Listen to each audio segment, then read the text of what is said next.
Agora a gente está continuando essa sequência de aulas de revisão e aprofundamento, seja do sistema excretor e seja de processos homeostáticos do nosso corpo, como controle da volemia do sangue, controle da osmolaridade do sangue e da pressão arterial, tá? Então vamos lá, vamos continuar aqui o nosso conteúdo a partir de agora. Vamos lá? Então a gente fala aqui de hormônios relacionados ao rim ou que influenciam o rim. A gente já falou de renina, tá? A gente já falou de ADH, e que é a mesma coisa que vasopressina, que é a mesma coisa que AVP. A gente já falou de aldosterona, mas a gente não falou de parato-hormônio, parathyroid hormone, que é o hormônio produzido pela paratireoide, que é o PTH. A gente também não falou de eritropoetina, que é produzido pelo rim, para aumentar a produção de células sanguíneas, células vermelhas. Então a gente vai falar de tudo isso agora. Então aqui, só lembrando de algumas coisas. A aldosterona vai ter efeitos no tubo distal, tá? É importantíssimo isso. Também pode ter efeito da aldosterona no tubo coletor, mas principalmente no tubo distal ali, tá bom? Efeito da aldosterona. Bom, a gente tem aqui também eu coloquei essa imagem só para mostrar o hormônio paratireoide aqui para vocês, tá? Então, o hormônio da paratireoide, ele vai ser usado pelo nosso corpo para recuperar cálcio. E um lugar para não perder cálcio é na excreção da urina. Então, ele vai aumentar a reabsorção de cálcio. Se aumentar a concentração do hormônio paratireoide no seu corpo, saiba que vai ter uma função de recuperar cálcio também nos rins, tá bom? Então, eu recupero cálcio para o sangue pela ação do hormônio da paratireoide, tá? Aqui o ADH, estou mostrando só para vocês que ele age no túbulo coletor, tá? Para aumentar a recuperação de água. ADH tira água do mijo do sangue. Aldosterona tira sódio do mijo para o sangue. E aqui nós temos um outro que não está escrito na lista. Olha só, gente, né? Esse não está escrito na lista porque o efeito dele deveria estar escrito, tá? Então esse aqui, ó. Eu vou escrever aqui com vocês, ó. Atrial natriuretic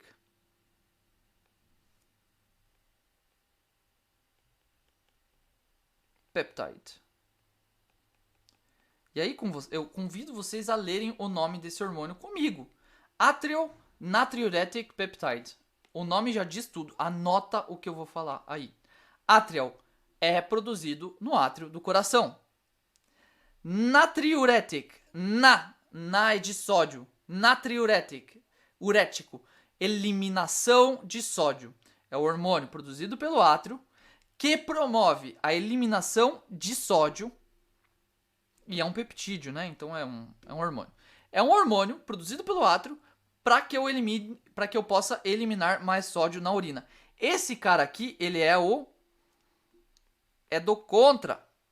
Todo mundo que a gente estava falando ali, tirando todo mundo que está relacionado à pressão, que a gente falou até agora, é para subir a pressão. Esse vai ser o único hormônio que serve para reduzir o blood pressure. Então, como que funciona esse hormônio? Aqui, ó. Esse ANP aqui é atrial natriuretic. Esse cara que a gente está focado aqui. Então, quando a pressão está muito alta, começa a causar uma distensão. O músculo do coração trabalha muito. Então, quando você trabalha muito o músculo do seu coração, ele vai ter uma distensão e essa distensão vai fazer as células dele liberarem esse hormônio, chamado de atrial natriuretic peptide, eliminado aí pelo átrio do coração, né? E o átrio vai falar o seguinte, ó, subiu demais a pressão, tô me machucando, agora rim, chegou a hora de parar de fazer essa porcariada toda aí. Para de subir a pressão, rim. Esse é o atrial natriuretic peptide. Então ele vai falar pro rim produzir menos renina. Com isso, o rim produz... existe menos conversão de angiotensinogênio em angiotensina 2. Então olha como você tem que saber esse sistema todo ali para poder entender isso aqui, né? Aí com isso, você vai ter uma redução da pressão sanguínea. Além disso, ele vai comunicar para o rim para que o rim diminua a taxa de filtração glomerular, tá? Perdão, para que o rim aumente a taxa de filtração glomerular, tá? Então, filtration, aumentar a filtração.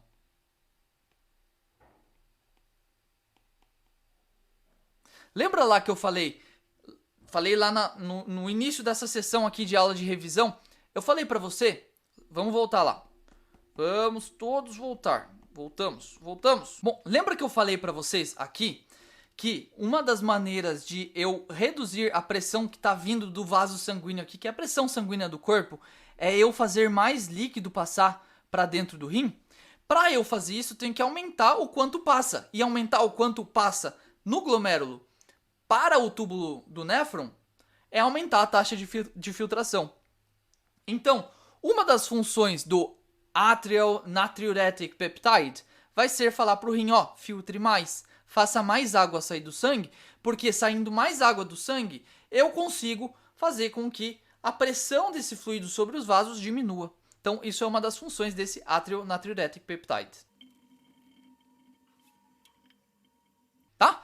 Então, aqui a gente aumenta a taxa de filtração glomerular, tá? GFR, aqui é Glomerular Filtration Rate. Então, vou colocar aqui Glomerular Filtration Rate. A taxa de filtração glomerular aumenta, tá? E aí, com isso, você vai ter o quê? Natriureses. Você vai mijar sódio. Na. Lembra de sódio, símbolo químico. Ureses. Eliminação pela urina. Eliminação pela urina de sódio. Você vai aumentar também a diurese. Você vai eliminar mais líquido pela urina, tá? Porque você está aumentando a taxa de filtração glomerular. Com tudo isso, você diminui o quê? A pressão você diminui o volume do sangue. E diminuir o volume do sangue causa, inconsequentemente, você diminuir a pressão do sangue, tá? E outra coisa que ele faz aqui, essa sequência toda aqui faz, ela acaba causando também a vasodilatação. Vasodilatação aumenta o calibre da parede sanguínea, então aquela força que estava sendo aplicada para segurar aquele volume ali, acaba diminuindo. Então você faz de vasodilatação, a consequência direta da vasodilatação é diminuir a pressão do sangue, tá? Gente, inclusive eu queria falar para vocês o seguinte, cuidado com os conceitos, né? Quando eu quero aumentar a pressão, eu faço vasoconstrição. Quando eu quero diminuir a pressão, eu faço vasodilatação, tá? Mas isso não quer dizer que eu estou aumentando o volume que está ali. É o mesmo volume de sangue. Mas se eu tenho o mesmo volume de sangue e eu aumento o calibre do vaso, aquele volume fica menos comprimido. Então a pressão diminui. Então muito cuidado com esses conceitos. Sempre tenta lembrar dessa parte prática, desses exemplos práticos que eu estou dando aí. E eu espero que eu consiga estar colocando para você os conceitos, não para você decorar, mas para você entender. Poxa, fazer vasoconstrição. Eu tenho um volume de sangue ali, eu aperto ele, eu aumentei a pressão. Fazer vasodilatação, eu solto ele, eu diminuo a pressão, tá? Agora, se o volume de sangue aumenta, é outra coisa. O volume de sangue aumenta, poxa, está aumentando a força que eu estou aplicando naquela parede do vaso ali. Não pense se a parede está vasodilatando o vaso comprimindo. Pensa que está no mesmo volume. Mas o volume do sangue está aumentando. Se o volume do sangue está aumentando, ele está fazendo mais pressão acontecer ali. Então, aumentar o volume do sangue, aumentar a volemia, é aumentar a pressão. E o contrário é diminuir o volume do sangue, que é diminuir a volemia, tá? E o volume do sangue está relacionado com a osmolaridade. Quanto maior a osmolaridade, quanto maior a concentração de sais no sangue, mais o sangue puxa água, mais ele vai aumentar o volume, mais vai aumentar a pressão do sangue. Quanto menor a osmolaridade do sangue, ou seja, quanto menor for a concentração de sais no sangue, menor vai ser a retenção de líquido desse sangue, porque vai ter menos sal.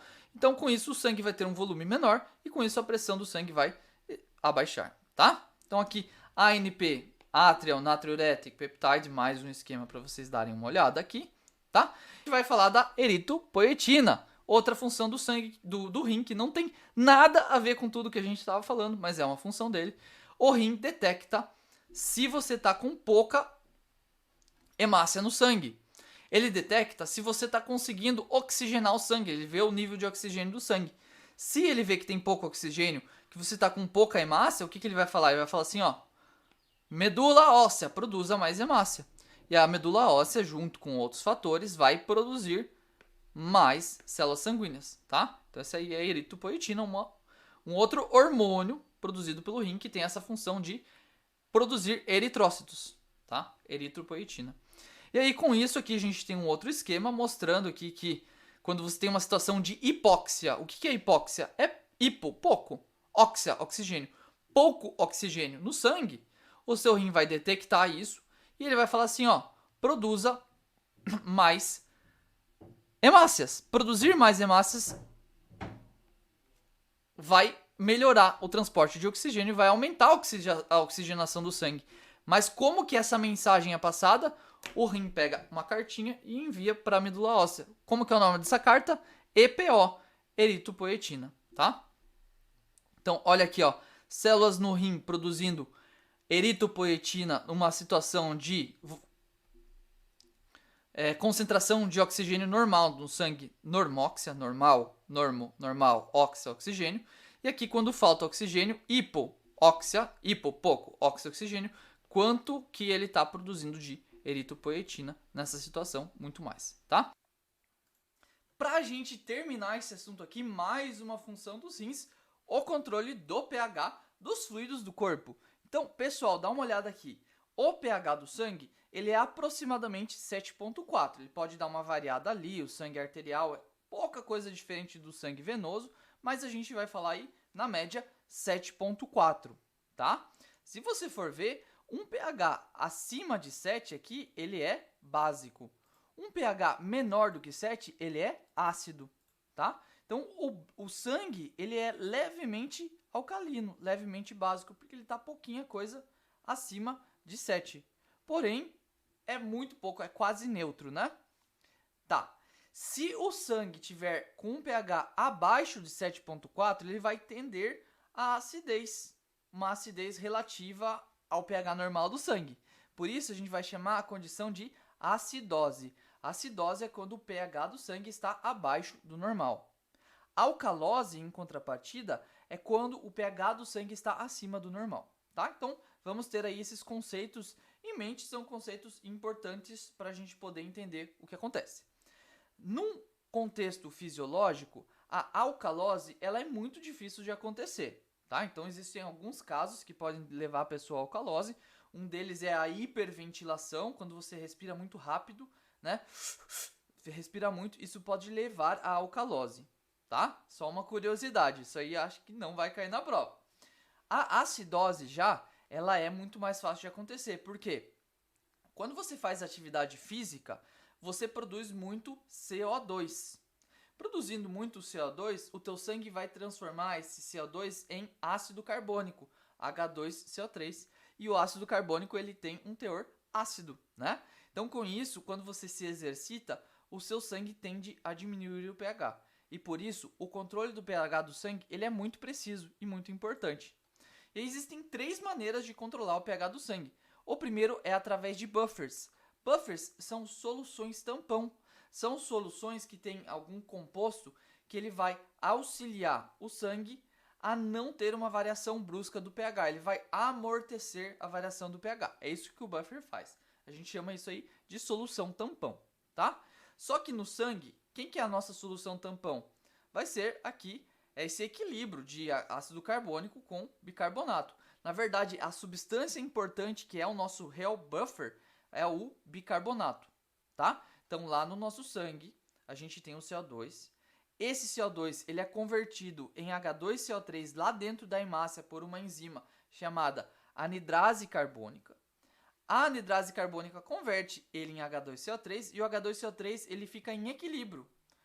O equilíbrio químico entre os íons bicarbonatos, que eu estou marcando aqui na imagem, e os íons H+. Então, com isso, você consegue ter a produção do buffer no seu sangue. Porém, quando você começa a produzir muito CO2, você começa a ter que eliminar esse CO2. E o que acontece? O seu pulmão começa a ventilar para você poder liberar o CO2. Você falou, Greg, mas você não me falou que fazendo a hiperventilação eu entro em alcalose? Eu falei, mas é porque daí você elimina muito CO2. Então, o seu pulmão elimina CO2 lá na troca gasosa, né? Então, uma maneira do seu sangue de se livrar desse H+ aqui é liberando esse CO2, tá? E aí, isso é uma das maneiras de regular o pH. Só que com isso, o teu sangue vai perdendo o bicarbonato, que é o grande buffer do sangue. Ele é o grande solução tampão, tá? E aí, gente, eu vou pedir pra gente não entrar em tanto detalhe da química. O que precisa lembrar aqui do que eu tô falando? Primeira coisa, o pulmão libera CO2, liberando CO2 ele dá uma aliviada naquele pH ácido do sangue. Segunda coisa, o nosso sangue usa o bicarbonato como substância da solução tampão principal do sangue. E terceira coisa, quando eu elimino o CO2, alguém tem que repor esse CO2 em forma de bicarbonato, porque o sangue não pode perder o bicarbonato que está sendo perdido na forma de CO2. E aí quem que devolve esse bicarbonato pro nosso corpo numa situação de alcalose é o rim. O rim vai produzir bicarbonato ou vai reabsorver mais bicarbonato. Então aqui nessa imagem, vocês têm o bicarbonato aqui no túbulo proximal sendo reabsorvido e também no túbulo distal sendo reabsorvido. Tá? E olha que coisa interessante, no túbulo proximal ele é reabsorvido daquela maneira passiva, não gasta energia para reabsorver o bicarbonato no túbulo proximal. Já no túbulo distal, olha a cor da flechinha aqui da reabsorção do bicarbonato, é vermelho. Vermelho é transporte ativo. Então você está tendo uma reabsorção de forma ativa do bicarbonato. Então é o seguinte, o túbulo proximal vai tentar reabsorver o bicarbonato normalmente. O túbulo distal ele vai ser acionado quando o seu corpo entrar em acidose. Quando o seu sangue entrar em acidose, ele ativa as células do túbulo distal para elas reabsorver ao máximo o bicarbonato, gastando energia. E, além disso, ele tem uma bomba de hidrogênio aqui que ele joga hidrogênio fora por meio ativo também, que funciona muito bem. São as células intercaladas do tipo A que fazem isso. Que curiosidade, se não precisa lembrar disso, mas essas células intercaladas tipo A que estão no túbulo distal, elas vão secretar na urina de forma ativa H+. Com isso eu solto o A+ que está no meu sangue, eu jogo fora ele, coloco mais bicarbonato. E, gente, o bicarbonato, se você for ver, ele tem um caráter básico, né? Porque aqui no equilíbrio que eu tenho dessa reação, eu tenho H+ e HCl3. Então eu tenho sempre um ácido e uma base aqui nesses equilíbrios, né? Então o bicarbonato tem caráter básico. Então se eu reabsorvo algo de caráter básico, que é só o bicarbonato, e jogo fora o hidrogênio na urina, eu tô voltando o meu pH na condição normal. Eu estou aumentando o pH do sangue. Porque se eu tirei o H+ do sangue e coloquei ele na urina, ele está fora do sangue agora. Então eu assim aumento o pH do sangue, tá? O contrário é válido. O rim também faz o contrário aqui, mas o contrário acaba não acontecendo muito. Então ele pode secretar o HCl3 e ele pode também absorver aí o H+. Mas isso não acontece normalmente. Outra coisa que eu quero ressaltar aqui, agora eu já expliquei um pouquinho aí dessa função que o rim tem. Tem mais uma coisa só. O rim ele também pode secretar na urina amônia. No caso de eu ter uma alcalose no meu sangue, eu posso jogar fora a amônia, tá? Então isso aqui é uma coisa que a urina pode fazer, tá? Então assim, gente, eu queria ressaltar a importância dessa imagem, que essa imagem mostra onde os processos são ativos e onde eles são passivos, tá? Então só recapitulando aqui, importantíssimo lembrar que na parte ascendente da alça de Henle, você vai ter um transporte ativo bem forte do NaCl, na verdade é do sódio, tá? E esse transporte ativo ele é meio que igual aqui no túbulo distal do sódio, transporte ativo, tá bom? E aqui no túbulo proximal, gente, lembra que tem reabsorção de água, reabsorção de nutrientes, e os nutrientes é na forma ativa, a gente viu a glicose, a gente viu que para os aminoácidos é parecido. O NaCl, a imagem não está mostrando, mas pode ser tanto ativo quanto passivo, o sódio, né, na verdade. E a água é sempre passivo, tem que ter aquaporina para transportar a água, tá? E é isso, gente. Olhem essa imagem, dêem uma atenção especial para ela. Se algum exercício exigir esse conhecimento, voltem para esta imagem, beleza? E aí, é isso, gente. Vamos para frente? Então, pessoal, vamos resolver exercícios. Vamos lá. IMAT 2012. Qual das linhas da tabela abaixo identifica corretamente um vaso sanguíneo que tem pouca concentração de CO2 e um vaso que tem pouca concentração de ureia. Então vamos pensar, quem que tem pouca concentração de ureia? Tá? Essa questão está mais aqui por causa da ureia. Quem que tem baixa concentração de ureia? Gente, vamos voltar para a anatomia do rim? O rim, ele tem lá entrando nele, quem que entra e quem que sai? O sangue entra por onde e sai por onde no rim? O sangue entra pela artéria, tá? Pela renal artery. E ele sai por onde? Ele sai pela renal vein.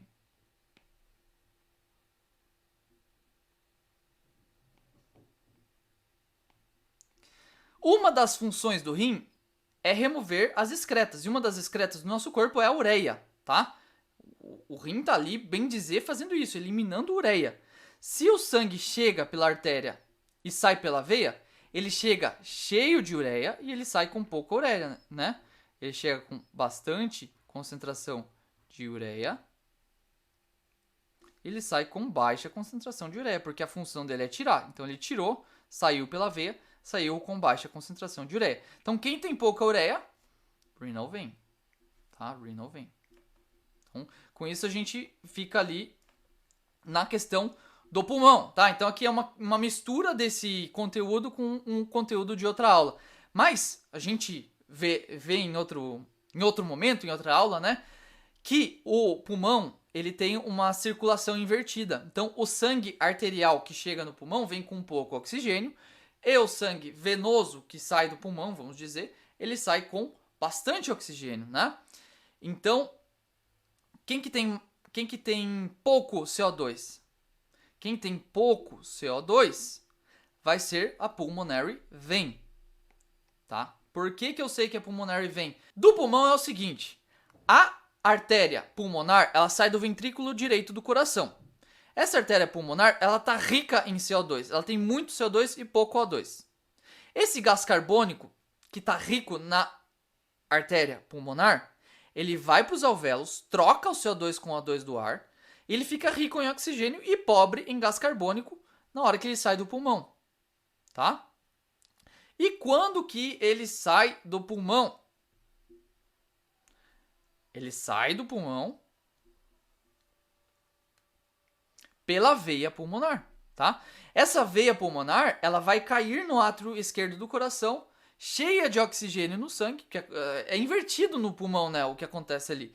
E cheia de oxigênio no sangue, ela vai para o resto do corpo pelo ventrículo esquerdo, tá? Então, aqui, por isso, a gente marca que quem tem pouco CO2 é a veia pulmonar.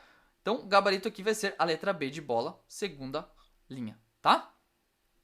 Bom, vamos pro próximo. Mas aqui, dessa aula, o que você tem que saber é o que está ao lado direito ali, quem tem pouca ureia. A EMET 2019.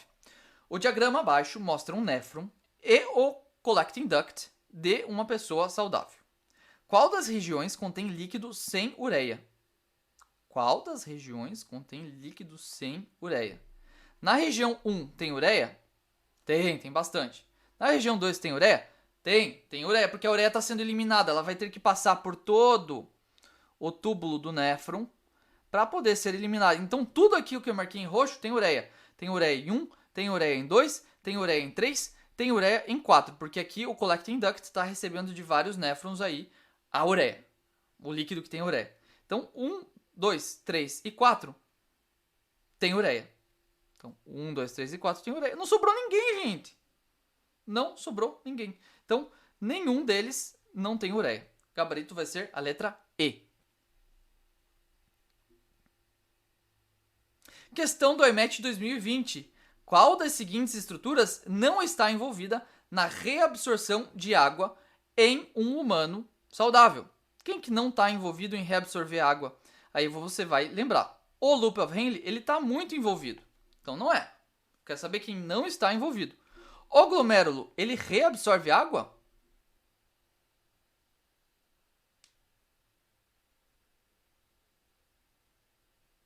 O glomérulo reabsorve água? Essa é a pergunta que eu faço para você, tá? Todo mundo vai reabsorver um pouquinho de água, tá? Todo mundo vai reabsorver um pouquinho de água. Quem não vai reabsorver água é o glomérulo. O glomérulo faz a filtração, tá? A pergunta é para você entender quem faz a filtração. IMATch 2016.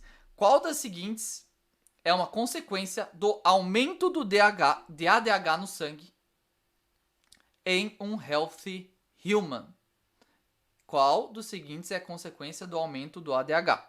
Lembra lá, ADH faz o quê? Tira a água do mijo pro sangue. Se você tirou a água do mijo pro sangue, você está aumentando a volemia do sangue, você está aumentando a pressão sanguínea. Tá? Então, o que é a consequência do ADH no sangue?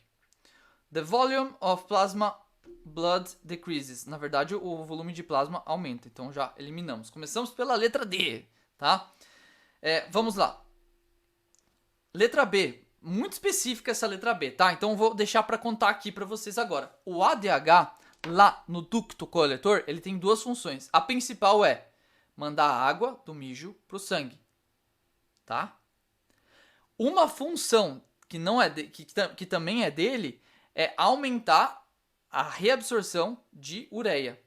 Então, se eu aumentei a reabsorção de ureia, porque eu reabsorvo um pouco de ureia, quando eu tenho ADH, eu estou segurando ureia. Então, eu excreto menos ureia quando eu tenho bastante ADH agindo. Por isso, o item B está errado. Porque menos ureia é excretada do corpo. Eu retenho mais ureia quando eu tenho ADH, tá? O ADH é para eu reter sal, para eu também puxar mais água. Ele vai ter essa função global. A função principal clássica do ADH, tirar água do mijo para o sangue. Função secundária, retenção de ureia, tá? Bom, por que ele retém ureia? Vou contar para vocês a história. Ele retém ureia porque, retendo mais ureia, ele faz com que a medula do seu rim continue bastante concentrada para continuar puxando mais água. É mais para auxiliar nisso, tá? Vamos para a letra C. Menos osmose ocorrendo. Gente, é mais osmose acontecendo, tá? Porque eu tenho mais água sendo passada. Então, o ADH serve para tirar a água do mijo pro sangue. Letra E. Mais glucose. Gente, ADH não tem nada a ver com glicose. Tá? ADH não tem nada a ver com glicose. ADH tem a ver com duas coisas. Primeira e principal, aumentar a osmose para recuperar mais água do seu mijo pro sangue. Segunda coisa, aumentar a ureia para manter a medula muito concentrada para poder continuar puxando água na medula, tá? É isso aí. Então, sobrou a letra A. Fluido passando do rim para o ureter é menos diluído. Exatamente. Por que ele é menos diluído? Essa questão eu achei bem difícil, tá, gente? Porque você tem que pensar em conceitos de chegar de um no outro. Quando você aumenta a reabsorção de água, você está tirando água da urina. Mas a porcaria que está na urina, você continua excretando o remédio que você tomou. Então você torna a urina mais concentrada, você recupera mais essa água da urina. Recuperar a água, você está tirando volume. E como concentração é soluto por volume,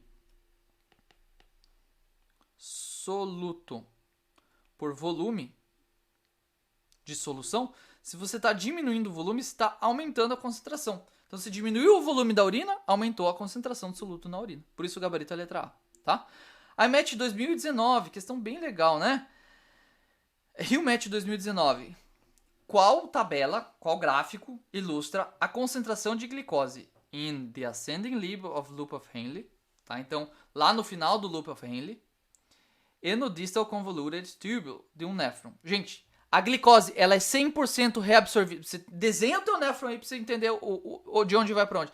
Ela é toda reabsorvida no túbulo proximal. Depois do túbulo proximal, não tem nada de glicose. Então, no tubo de Henle, não tem nada de glicose. No tubo distal, não tem nada de glicose. Por isso, o gabarito é a letra B.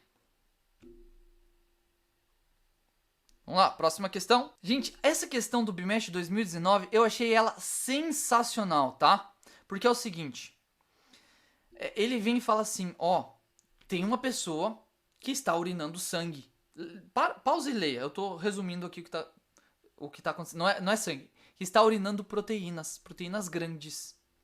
Essa pessoa está urinando proteínas grandes. Gente, pode ter proteína no sangue? Não, proteína grande, muito menos, tá? Então, o que acontece? Lembra que quando a gente estava revisando, vendo a filtração do glomérulo, lembra que tinha um cara barrando proteínas? Esse cara que estava barrando proteínas por conta da carga elétrica, quem que era? Lembra que tinha 3 camadas de filtração? Você tinha três camadas, né? Uma camada aqui, que a gente fala aqui. Vou desenhar as três camadas. Ó, volta lá na aula. Eu não vou escrever. Volta lá na aula. Você tem três camadas aqui. Uma camada que é o vaso endotelial com fenestrações. A outra é o basement membrane. A outra são os podócitos, né? Aquelas células lá que tem os food processes. Lembra que essa camada do meio ela tinha o poder de barrar proteínas por conta da carga elétrica delas? Cara, se tá urinando proteína, provavelmente teve algum problema nessa camada do meio aqui. Pode ser que tenha danificado outras também, aí abre mais, pode passar mais proteína, mas com certeza essa camada está com algum problema. E quem está falando isso é o item 1. Olha que questão específica. Um dano às membranas das células entre os blood vessels e o bone on capsule. Tá? Então, tá certo. Se você tem um problema que está aparecendo urina no sangue, a origem do problema, que está aparecendo proteína no sangue, a origem do problema está aqui. É o item 1. Gente, inclusive, o item 2, ele até poderia estar certo, porque existe reabsorção de algumas proteínas pequenas na urina, que acontece no túbulo proximal. A gente viu que ela acontece, inclusive, por pinocitose, né? Que é como se fosse uma fagocitação de líquidos, né? De partículas pequenas. Então, assim, gente, o item 2 ele não tem como estar certo porque ele está falando do transporte ativo. O transporte ativo é para a glicose e para os aminoácidos, tá bom? Então, o item 2 está errado. E o item 3 aqui está falando de ADH. ADH é tirar água do mídia para o sangue. Não tem a ver com isso, tá, gente? Então, eu digo para vocês que o gabarito aqui vai ser a letra B, apenas o item 1, tá? Essa questão do BIMET 2014 a gente vai analisar junto. Ele fala assim, o que acontece quando o sangue está com um pouco volume de água, quando a volemia está baixa. Tá? Então para dar uma lida ali e eu já vou resolvendo aqui com você. O que acontece quando está com pouca volemia? Está precisando recuperar mais água, então você vai liberar mais ADH para recuperar mais água do mijo para o sangue. Tá? Então item 1 está errado, item 2 está correto. Aí o que mais você vai fazer? Você vai aumentar a reabsorção de água que os rins fazem para recuperar mais água. Então você aumenta e não diminui a reabsorção de água pelos rins. Tá? Então, aí o que acontece? Glicose, bom, a glicose ela é sempre 100% recuperada se você está com uma pessoa saudável. Então, não tem nada a ver discutir a reabsorção de glicose, por isso, gabaritos aqui vai ser itens 2 e 3, letra B. Gente, os exercícios de IMAT 2022 que estão aqui, você vai assistir a resolução que foi feita aqui numa outra aula. Eu vou deixar ela no final dessa aula aqui para você aproveitar. Eu já me despeço de vocês, dizendo muito obrigado pela atenção nessa sequência de aulas e que vocês fiquem muito espertos aí que esse assunto ele é bem cobrado, tá? Muito obrigado, gente. Tchau e até a próxima. E aí a gente vem para uma questão 33. Na minha opinião, essa questão 33 foi muito difícil, tá? E o que acontece é que a gente tem um glomérulo, tá?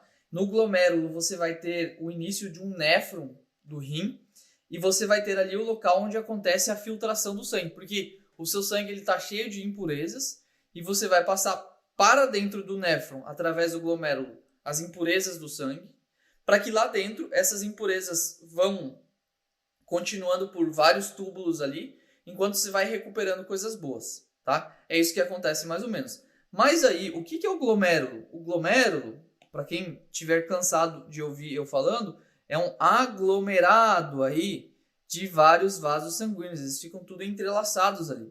E esses vasos sanguíneos entrelaçados, eles chegam aqui na entrada do glomérulo, na porção aferente do glomérulo, saem na porção eferente do glomérulo, e ali dentro do glomérulo tem muita pressão. E essa pressão faz com que aquelas paredes, aquelas fenestrações comecem a se abrir.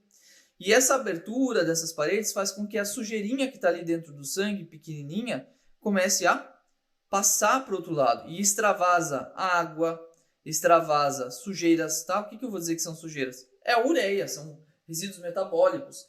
Só que quando passa a ureia também passa coisa boa, passa moléculas pequenas, glicose, aminoácido, pequenos peptídeos, vai passando outras coisas boas aqui junto. Então você tem aqui ureia sendo transportada, você tem também glicose, nutrientes, tá? Então eu vou colocar aqui nutrientes. Bom, e aí o que acontece? Tá, também tem a água, né, passando aqui. Você quer perder água? Não, água você não pode perder. Você vai desidratar se você ficar perdendo água. Você quer perder glicose? Não, você não pode ficar perdendo glicose, a não ser que você esteja com uma diabetes incontrolada. Você não pode perder glicose, tá? Nutrientes, você quer perder? Não, por que eu estou comendo para perder, tá? Então, o teu corpo aqui dentro do néfron, ele vai começar a ter reabsorção dos nutrientes, tá? Então, você já vai começar a reabsorver tudo aqui nos vasos do néfron. Então, reabsorção de água, de tudo mais. Então, o que acontece?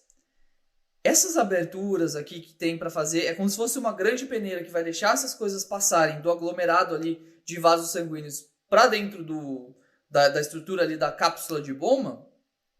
É uma pressão que faz isso. Pensa que você tem, vamos sempre pegar exemplo prático da nossa vida real. Pensa que você tem uma peneira e você quer que coisas passem por essa peneira. O que você faz? Você pensa que está peneirando aí uma farinha, está peneirando uma tapioca, pensa que está peneirando alguma coisa, você começa a apertar o que está em cima daquela peneira para começar a sair. Então, o que acontece aqui é que você tem pressão, você tem pressão alta nessa região aqui. Quanto maior essa pressão, mais você vai conseguir ajudar que você retire essas coisas aí pelo seu glomérulo, por esse aglomerado de vasos sanguíneos. Bom, e aí o que acontece? Qual dos seguintes faria com que água saísse do glomérulo e entrasse aqui no túbulo, tá? Então, o túbulo é essa região aqui que dá a continuidade da reabsorção dos nutrientes. O que faria mais água penetrar o glomérulo? Bom, primeira coisa, lembra da peneira. Você vai colocar mais pressão para aquela coisa passar pelos buraquinhos. Então, você vai... um aumento de pressão, com certeza, faria com que você tivesse isso. E o aumento de pressão, ele é causado pelo ventrículo esquerdo do coração. Já misturou assuntos aqui. Sim, o sangue arterial que vai para o resto do nosso corpo e quem entra aqui é um sangue arterial, tá? A gente aprendeu aí da artéria renal, que ela vai entrar e esse vai ser o sangue filtrado. Então, esse sangue arterial, ele vai com certeza extravasar mais ali se você aumentar a pressão que vem lá do ventrículo esquerdo do seu coração. O ventrículo esquerdo vai, vamos dizer, desembocar o sangue na artéria aorta que vai levar o sangue arterial para o resto do corpo, tá? Então, verdade. E tem um verdade. E tem dois. O efeito de proteínas do sangue faria osmose acontecer e com essa osmose mais água passaria ali para dentro do túbulo. Bom, aí eu vou ter que contar uma história para vocês. As proteínas do sangue, maioria delas, elas são grandes, são moléculas grandes. Elas não conseguem extravasar pelo glomérulo. E se elas não conseguem extravasar, você vai ter uma pressão osmótica aqui de um meio mais concentrado em proteínas para um meio menos concentrado em proteínas. E, na verdade, a tendência que essas proteínas fazem aqui é de que mais água queira voltar. Só que a pressão vence essa guerra, tá?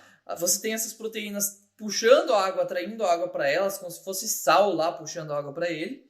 Só que a pressão do coração para fazer essa água extravasar é muito maior do que esse efeito causado por essas proteínas, tá? Então o exercício aqui está tentando induzir você ao erro. Na verdade, o que acontece é o contrário do item 2. O item 2 está errado, tá? E o item 3, você tem um aumento da pressão do líquido no túbulo. Vamos voltar para o enunciado aqui, que eu já até esqueci a pergunta. Qual dos seguintes faria a água se mover do glomérulo para dentro do túbulo? Aí vem no item 3 e fala, um aumento na pressão do líquido que está no túbulo. Gente, se você aumenta a pressão do que está sendo do filtrado aqui, se você começa a aumentar essa pressão, você começa a oferecer uma resistência contra a pressão do coração que está fazendo o sangue querer vir do glomérulo. É o coração dando pressão para o sangue ser filtrado ali no glomérulo, a pressão vindo do túbulo para fora, ou seja, fazendo querer voltar. Então, isso aqui não faz mais água passar e ser extravasada no túbulo do glomérulo. Então, esse item 3 é falso. Ele é falso porque uma diminuição da pressão que está dentro desse túbulo faria com que o gradiente de pressão aqui fosse favorecido para você continuar o fluxo correto, que é esse aqui para baixo na imagem. Então, o item 3 está falso. gabarito vai ser letra A, apenas o número 1. Tá? Bom, e aqui a gente tem mais uma questão que envolve o sistema excretor, mistura aqui também com a questão da produção dos hormônios, onde eles são produzidos, onde eles são liberados. E ele vem falando da ação da vasopressina. O que a vasopressina faz? A vasopressina, a gente até comentou um pouquinho da ação dela na nossa revisão ontem. A vasopressina, tem uma frase que a gente fala, a vasopressina, ou ADH, o que o ADH faz? Ele tira a água do mijo para o sangue, tá? A gente fala assim, dessa maneira, que o ADH tira a água do mijo para o sangue. Eu acho que a gente repetiu várias vezes esse mantra aqui ontem. Esse ADH, ele faz você recuperar, você reter mais água na sua urina. Porque como eu estava comentando aqui com vocês, nesse glomérulo aqui, você começa a perder a água. E essa água começa a ser reabsorvida pelos túbulos do néfron, tá? Então é como se fosse aqui, ó, a continuação desse desenho seria essa imagem aqui. E desses túbulos aqui, você tem uma série de tubos, de outros tubos, né? Onde você vai tendo aqui reabsorção de água, tá? Então, mais ou menos essa aqui é a estrutura do nosso néfron. Então, esse fluido aqui veio e com isso você começa a recuperar aqui, ó. Nas primeiras regiões você recupera a glicose. Depois, e sempre está recuperando água, você tem a alça de Henle aqui, onde muita água é recuperada, tá? Vou até colocar azul aqui nas flechinhas. Depois aqui a parte ascendente da alça de Henle, você continua recuperando água, mas o que você mais recupera aqui vão ser sais, você vai recuperar sódio, vai recuperar cálcio, vai recuperar potássio, tá? E ainda aqui você consegue recuperar mais água nesse túbulo distal. E o que o ADH vem e faz? O ADH ele vem aqui e ele deixa essas células, túbulo distal, túbulo coletor, vai ter aí um efeito um pouco em cada uma, ele faz as aberturas que tem entre elas aumentarem, tá? E com isso mais água vai ser recuperada, porque o que eu recupero aqui está tudo vindo para o sangue, tá? Está tudo sendo recuperado para o sangue. Então eu vou recuperar mais água quando eu tiver aqui a secreção do ADH. O ADH vai fazer a água voltar para o sangue com mais intensidade. Bom, então o exercício está cobrando isso. O que o ADH faz? O ADH recupera a água para o sangue, tira a água do mijo para o sangue, tá? Então, recupera água para o sangue. Então, é importante a gente escrever isso aqui para resolver essa questão, porque o exercício está falando assim, ó, tem um medicamento, esse medicamento reduz a quantidade de ADH que tem no seu sangue. Então, se você diminui a quantidade de ADH, e é por isso que eu acho importante rabiscar e escrever enquanto está fazendo a prova, você também diminui a recuperação de água para o sangue. E qual que é o efeito prático disso, para a gente não se confundir no exercício? Se você diminui a recuperação de água para o sangue, vamos pensar aqui o que acontece com a urina e o que acontece com o sangue. Então, o que acontece com o sangue? Se você diminui a recuperação de água para o sangue, você acaba deixando o sangue com menos água. E qualquer fluido que tem menos água, ele vai ficar, consequentemente, mais concentrado.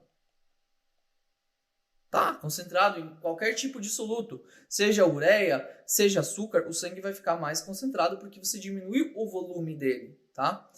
Mas, se você você diminuiu a secreção de ADH, você diminuiu a recuperação de água para o sangue, isso significa que essa água que deveria ter saído no sangue está saindo agora na urina, tá? Então, a urina vai sair com mais água. E se a urina sai com mais água, ela sai mais diluída. Pensa lá, você colocou mais água em alguma coisa, você diluiu mais. E se você está diluindo alguma coisa, você está diminuindo a concentração dos solutos deles, tá? De qualquer soluto que tiver aqui. Então, o sangue aqui, ele vai ficar mais concentrado, ao passo que a urina vai ficar menos concentrada. Então, você desenha isso aqui na hora da prova para não confundir, porque eu mesmo teria feito confusão na hora de ler a tabela, então eu prefiro fazer assim, e aí agora eu confio no esquema que eu criei aqui quando eu for ler a tabela, tá? Então, primeira coisa, ele pergunta, ó, qual órgão do corpo ele libera ADH no sangue? Ó, quem libera ADH no sangue vai ser aí a parte posterior da adenohipófise. Vai ser a adenohipófise, né? A neurohipófise, perdão, que é a parte posterior da da pituitária aí, né, que a gente fala. Então, eu vou marcar aqui apenas essa porção aqui, tá? Essa parte aqui que vai liberar o hormônio, tá? Eu vou riscar tudo que não marcou isso aqui. E agora o que acontece? Ó, o efeito da droga na concentração de ureia na urina. Qualquer concentração na nossa urina vai abaixar, seja ela de ureia, seja ela de outras coisas. Então, abaixei a concentração, porque a urina vai ficar com mais água, mais diluída. Então, a concentração abaixa quando eu uso essa droga. Gabarito vai ser o que marcou row number 4, letra A, tá? Um exercício que ele envolve aí poucos conceitos, eu diria, mas a chance de você fazer uma confusão na hora de marcar o gabarito é altíssima, tá? Eu digo que envolve poucos conceitos, na verdade envolve tudo aquilo que a gente estava conversando antes, então envolve bastante coisa, mas na hora de resolver aqui é esse diagrama aqui que você tem que organizar no seu pensamento para poder marcar o gabarito correto.